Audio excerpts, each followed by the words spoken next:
मित्रांनो नमस्कार. आशा करतो की कापूस पिकातील पहिली फवारणी कुठली घ्यावी याचा व्हिडिओ तुम्ही बघितला आहे.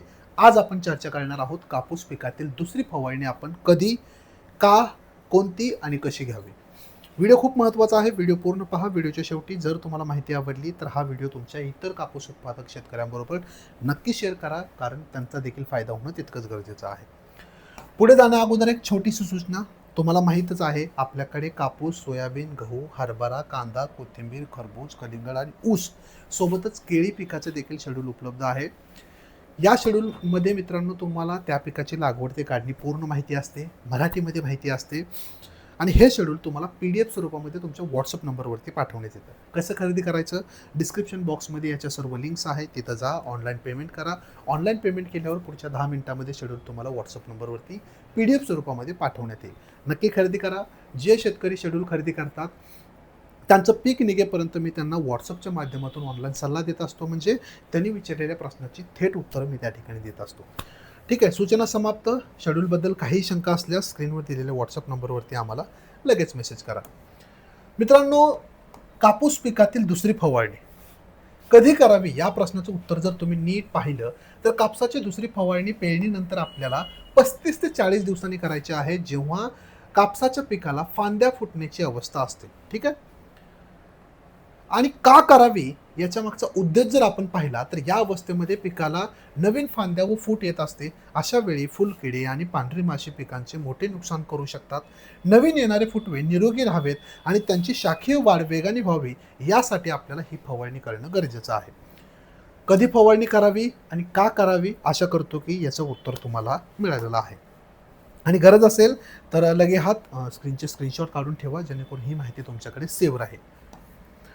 मित्रांनो, सर्वात महत्त्वाचा प्रश्न, कापसामध्ये दुसरी फवारणी करताना ती कुठली करायची आहे? बघा, हे सर्व जे सांगणार आहे मी, हे फवारणीचं प्रमाण ते 1 लिटर पाण्यासाठी असणार आहे. याच्यामध्ये मित्रांनो आपल्याला उलाला नावाचं कीटकनाशक घ्यायचं आहे 0.4 ग्रॅम. 22 नावाचं बुरशीनाशक आपल्याला 1 ग्रॅम घ्यायचं आहे. इसाबिओन आपल्याला 2 मिली घ्यायचं आहे आणि स्टिकर आपल्याला घ्यायचं आहे अर्धा मिली.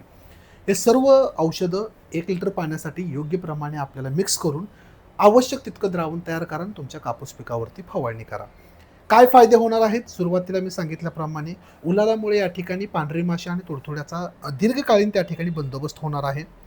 22 नवीन फुटव्यांचे बुरशीपासून संरक्षण होणार आहे आणि इसाबिओनमुळे, ज्याच्यामध्ये अॅमिनो ॲसिड असतं, त्यामुळे मुळी चांगली चालणार आहे, काळोखी येणार आहे, प्रकाश संश्लेषण त्या ठिकाणी चांगलं होणार आहे.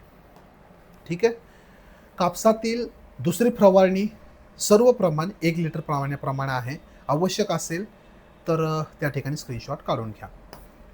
मित्रांनो, फवारणी करताना कोणकोणती काळजी घ्यावी ह्याची देखील माहिती आहे. स्क्रीनशॉट काढून घ्या, कारण माहिती खूप गरजेची आहे.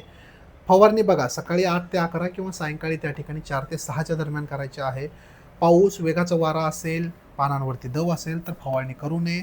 त्या ठिकाणी वातावरण स्वच्छ असेल, शांत वारा असेल तर फवारणी नक्की करावी. पाण्याचे प्रमाण आणि औषधाचे डोस आपण सांगितल्याप्रमाणेच घ्या. विनाकारण प्रयोग वेगवेगळे करू नका. बरेच शेतकरी ह्याच्यात हे त्याच्यात ते आणि डोस वाढवत असतात, तसं करू नका. मिश्रण करताना घाई करू नका. एक एक करून प्रोडक्ट टाका, चांगलं मिक्स होऊ द्या, मगच दुसरा टाका. चांगल्या प्रकारे ढवळून झाल्यानंतरच त्याची तुम्हाला फवारणी करायची आहे. जे काही तुम्ही फवारणी पंप, ड्रम, मग वापरणार आहात ते स्वच्छ साबणाने अगोदर धुवून घ्या, जेणेकरून पाठीमागच्या फवारणीचे खास करून तणनाशकाचे अवशेष या फवारणीमध्ये येणार नाहीत. ठीक आहे मित्रांनो, अशा प्रकारे सर्व गोष्टींची काळजी घेऊन आपल्याला दुसऱ्या फवारणीचं नियोजन करायचं आहे. प्रयत्न करतोय आपण पुढचे 4ही देखील व्हिडिओ, म्हणजे 3री, 4थी, 5वी आणि 6वी फवारणी कशी घ्यावी हे देखील व्हिडिओ आपण शॉर्ट बनवण्याचा प्रयत्न करतोय, जेणेकरून 6 व्हिडिओ बनवले की तुम्हाला कापूस पिकातील फवारणी व्यवस्थापन संपूर्ण त्या ठिकाणी समजून जाणार आहे. माहिती व्हिडिओ कसा वाटला कमेंट्स बॉक्समध्ये नक्कीच सांगा आणि अशाच नवीन माहितीसाठी आमच्या कृषी डॉक्टरला फॉलो करायला विसरू नका. भेटूया नवीन व्हिडिओमध्ये. धन्यवाद.